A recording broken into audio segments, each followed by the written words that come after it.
Swaroop, let me bring you in at this point in time. You've heard the transformation stories and the optimization stories from Sifi, Allstate, and Polaris and Sybage. So, your initial response, your initial thoughts to all these inputs? No, yeah, this is, I think, fairly interesting, right?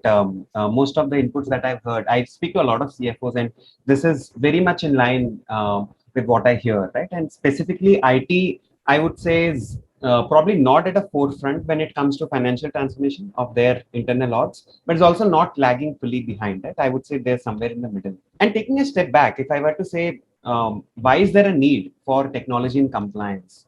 Right, and this sort of exacerbated from 2017 and now the pandemic, and there are three reasons.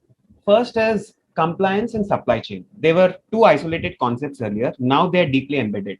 They're forced to be embedded. You cannot think of supply chain without compliance, and you cannot be compliant yourself. You have to get your entire ecosystem compliant.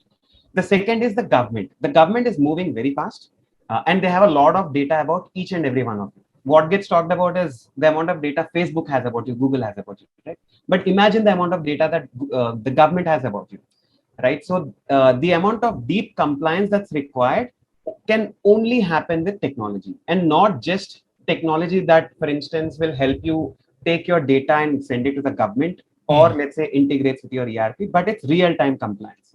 Every single invoice that I generate has to be compliant.